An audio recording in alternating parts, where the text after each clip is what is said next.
Assalamualaikum warahmatullahi wabarakatuh. Saya baru saja menerima WA dari Rabitoh Ahlul Bait Al-Alamiyah, jadi Ikatan Ahlul Bait sedunia di London.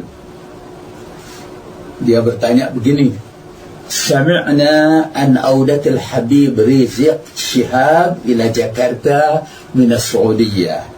هل هو من نفس السادة آل الشهاب؟ ما هو مذهبه؟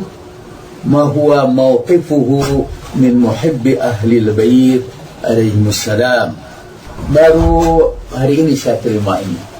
Katanya beliau baru saja mendengar kepulangan Habib Rizik Shihab ke Jakarta dari Saudi.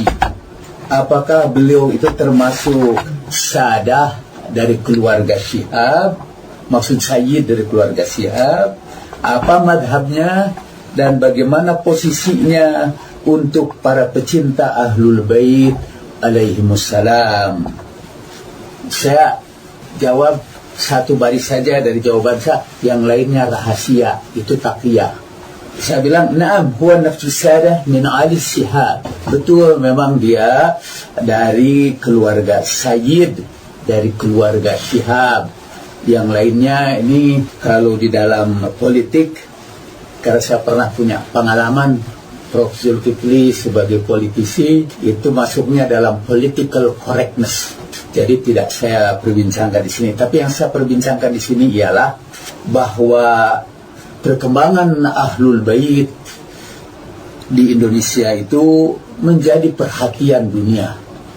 Hatta seperti kembalinya Habib Rizik Shihab. Tadi disebutkan apakah dia dari keluarga Ali Shihab. Saya bilang benar. Dan mengapa itu perlu dipertanyakan?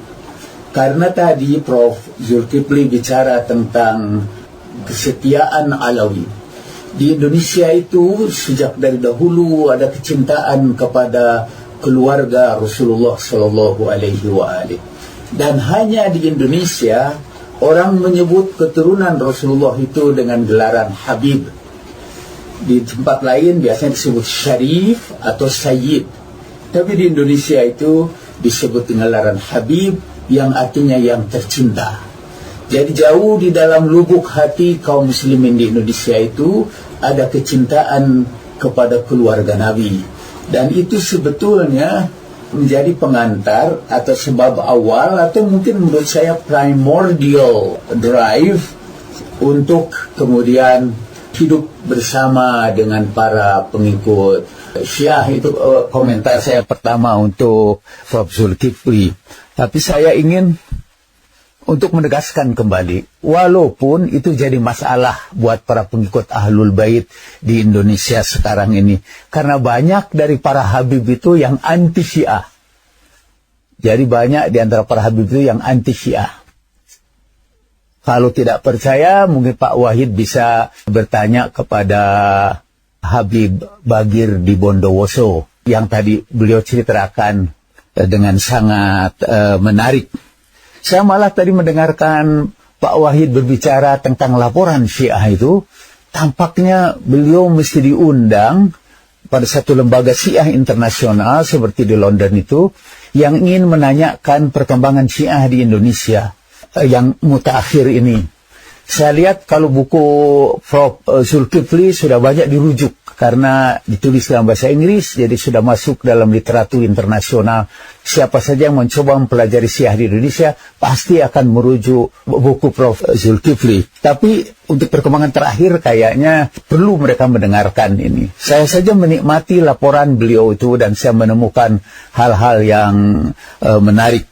Yang paling menarik dari pembicaraan Pak Wahid ialah 2 kali meminta maaf. Yang dua-duanya itu sangat tidak relevan. Tidak perlu minta maaf.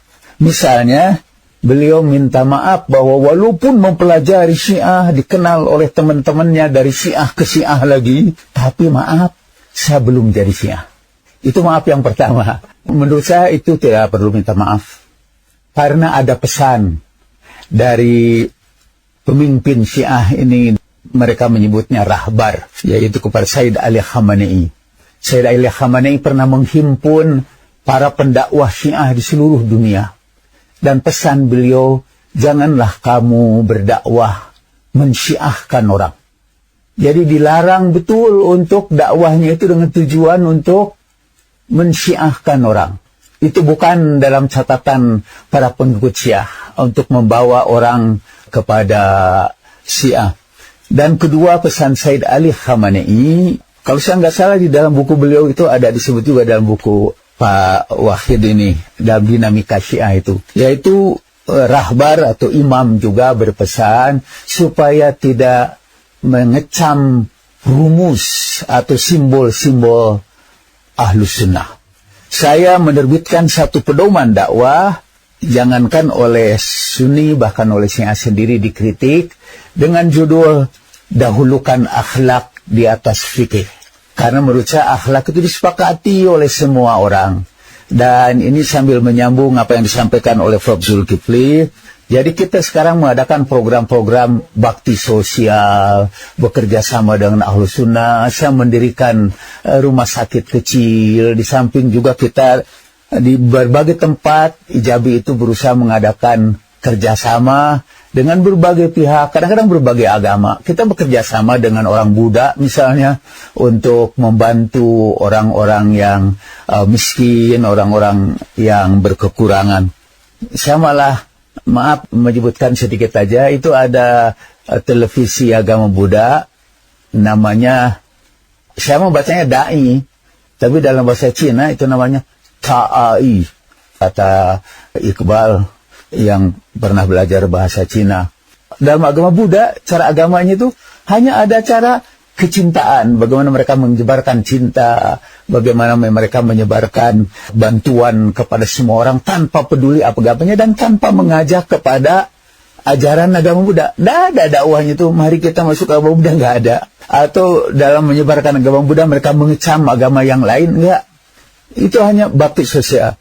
Dan Ijabi mungkin sambil menyambungkan hasil penelitian yang lama dengan yang terakhir, kita berbicara dalam dakwah, terutama ya dakwah-dakwah sosial yang tadi dianjurkan betul oleh Prof. Zulkifli, program-program kemanusiaan.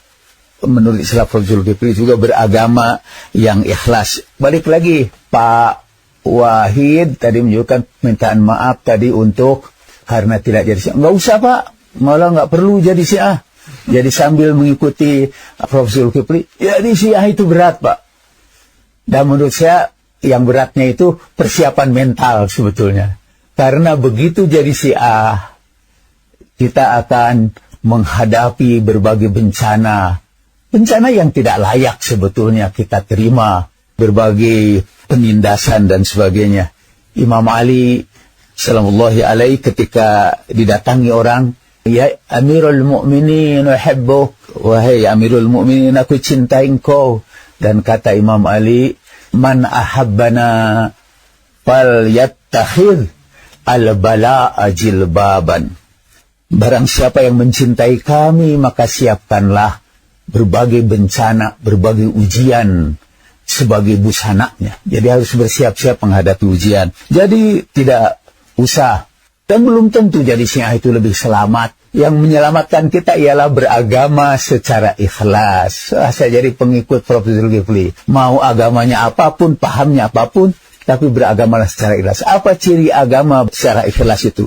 Agamanya itu ditegakkan di atas kebenaran, bukan kebohongan. Dan itu slogan para peneliti. Jadi ikutilah terus agama peneliti itu. Peneliti boleh salah, tapi dia tidak boleh bohong. Itu akan saya ingat terus. Saya, Pak Wahid, juga pengajar metode penelitian. Dahulu waktu saya masih jadi dosen. Baik penelitian kualitatif maupun penelitian kuantitatif. Itu memang harus kita ingatkan selalu sebagai peneliti. Kita boleh salah, tapi kita tidak boleh bohong.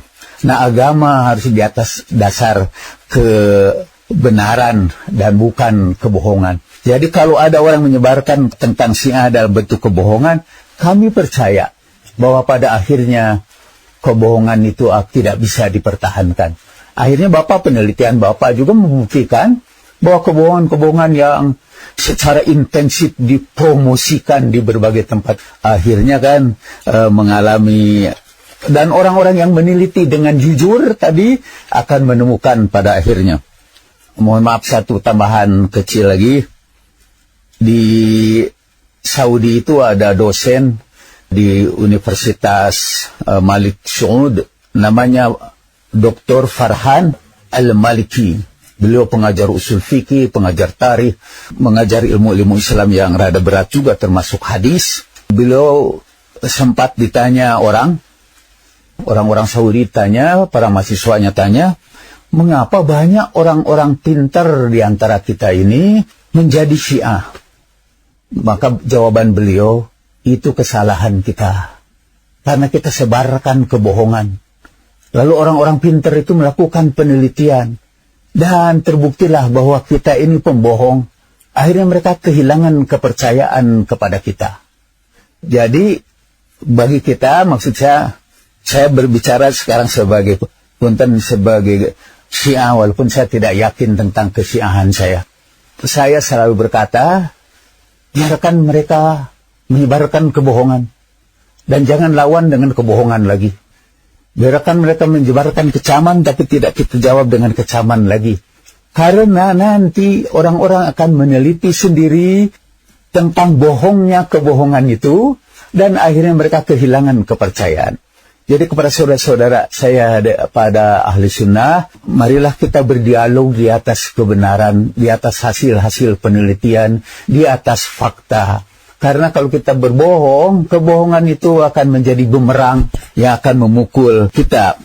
Saya sebetulnya mengaturkan terima kasih sebanyak-banyaknya kepada Pak Wahid yang menyampaikan ini. Ya memang akhirnya Pak Wahid harus menghadapi risiko sehingga beliau harus meminta maaf yang kedua. Mohon maaf kalau saya ada kesan membela, katanya. Padahal beliau sebagai peneliti netral, tidak ada pembelaan apapun, tidak memihak kepada aku, tidak bias istilahnya. Tapi harus menerima fakta juga.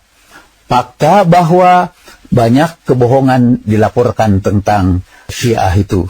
Dan beliau itu tampaknya tadi dalam istilah Prof. Zulkifli berapi-api dalam menyampaikan fakta itu. Sehingga sukar orang untuk menghilangkan kesan bahwa Pak Wahid itu bukan petugas Kementerian Agama, tetapi pembela Syiah. Emang, tidak usah minta maaf Pak, itu konsekuensi. Setiap kali kita menyampaikan kebenaran, konsekuensinya ada orang yang tidak senang.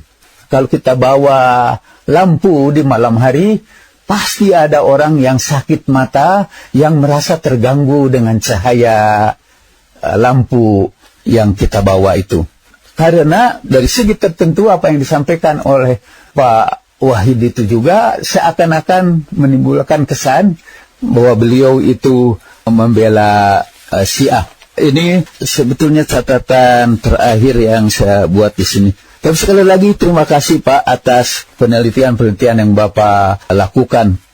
Terutama juga berbicara tentang Iran, karena Iran terlalu banyak menjadi fitnah. Bukan saya di sini Pak, juga di Amerika pernah seorang senator berbicara sehingga dia dianggap membela Iran dan tidak patriotis lagi.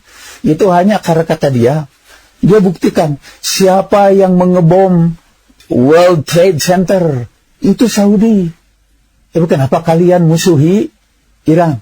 Lalu disebutlah peristiwa-peristiwa teroris di berbagai tempat di dunia, termasuk ISIS, yang disponsori oleh Saudi. Tetapi yang dituding sebagai bahaya terbesar bagi Amerika adalah Iran. Jangan-jangan, kata si senator itu, Amerika menderita delusi, paranoida, yang salah lihat. Mestinya tuduhan yang paling berbahaya bagi Amerika dan bagi peradaban bukanlah Iran, tetapi para sponsor teroris dimanapun mereka berada. Tapi ajaibnya, Saudi nggak pernah disebut sebagai teroris. Musuh Amerika tetap saja Iran. Dan saya kira yang Americanize, yang ke-Amerika-Amerikaan di Indonesia, juga masih berkutat dengan pandangan seperti tuannya di Amerika itu. Yaitu bahwa Iran dan Syiah adalah penyebar, dan masih disebarkan ini di media sosial. Itu yang menyebarkan kehancuran Syria, itu yang menyebabkan kehancuran Irak, dan itu yang mengancam NKRI dan sebagainya. Tapi ya buat yang seperti itu tidak ada cara yang paling baik kecuali menampilkan fakta-fakta. Kalau Bapak mengizinkan dan kalau nanti diterbitkan juga, kita mungkin ingin membeli sebanyak-banyaknya ini dan menyebarkannya di Indonesia sebagai bagian, tidak untuk mensiahkan orang, tetapi hanya untuk menyampaikan fakta. Ini rencananya saya mau diterbitkan oleh Kementerian Agama. Insya Allah kami, kalau itu dijual, apalagi kalau diberi tentu, kami akan berterima kasih sekali dan kami ingin berbagi itu kepada semua orang. Dan sekarang pun Pak Syam, kalau ada di berbagai tempat ada serangan terhadap Syiah, termasuk polisi yang biasanya memihak penyerang ketimbang yang diserang, kita bawakan teragama ini hasil penelitian bahwa itu tentang kami itu semua adalah fitnah. Saya kira Pak Prof. Zulkifli, Pak Wahid bisa memasukkan juga dalam mungkin penelitian pada waktu yang akan datang. Saya itu pernah dijadikan tuduhan polisi. Yang pertama biasanya menuduh kita saksi, kedua kemudian diangkat ke tingkat tersangka, ya itu kalau sudah penyidikan. Dan saya hampir saja diangkat kepada posisi tersangka, dan dosa saya apa? Mengikuti program doktor di UIN Alauddin, dan saya dianggap menyebarkan Syiah yang sesat, karena itu mungkin itu satu-satunya disertasi saya yang didemo besar-besaran, digerakkan demo besar-besaran tanpa alasan apapun. Pokoknya ini yang membuat disertasi itu adalah orang Syiah, dan polisi kemudian melakukan BAP di Jakarta. Untung kata polisi itu, Pak, waktu Bapak dulu juga pernah mau kita tangkap katanya, tapi waktu itu belum ada fatwa Majelis Ulama, kata dia. Pada waktu sekarang ini sudah ada fatwa Majelis Ulama sebagai dasar untuk menangkap saya. Cuma saya bawa juga para pengacara. Itu Majelis Ulama itu tidak punya kekuatan hukum. Malah menurut saya MUI termasuk organisasi yang tidak sah, karena asal-usulnya juga tidak jelas. Tapi saya hanya mengutip ucapan Gus Dur. Jadi kalau yang harus dituntut oleh MUI karena ucapan ini, saya hanya mengutip, dan itu mengutip dari Gus Dur. Silakan tuntut Gus Dur. Terima kasih sekali lagi kepada Bapak berdua, dan sebagai peneliti, go ahead, teruskan penelitian itu, dan saya kira gejala tentang atau fenomena Syiah itu menarik untuk kita selidiki. Kalau Pak Wahid mau mengikuti program doktor misalnya, atau sekarang sedang, saya tidak tahu, mungkin itu bisa melanjutkan pada bidang yang sama. Kesalahan banyak para guru besar kita di Indonesia, baik di UIN maupun di universitas-universitas umum, ialah tidak berfokus kepada satu penelitian sehingga tidak merupakan keahlian yang sejati. Dia pindah-pindah dari satu subjek kepada subjek yang lain, tidak fokus, sehingga kita tidak berhasil menjadi peneliti yang piawai di dalam bidang kita karena terlalu banyak yang kita garap. Yang saya sendiri itu sebetulnya adalah diri saya sendiri. Saya adalah orang yang, kata orang Inggris, jack of all trade but master of none. Saya sih mempelajari seluruh ilmu dan akhirnya tidak ada satupun ilmu yang saya ketahui, termasuk ilmu Syiah saya, berkaitan dengan konsep wilayatul faqih dan marja'iyah. Di Indonesia sebetulnya kaum Syiah di Indonesia tidak terlalu concern dengan masalah marja'. Ada seorang mahasiswa UIN yang membuat disertasi tentang posisi marja' taklid di kalangan orang Syiah di Indonesia, yaitu Dr.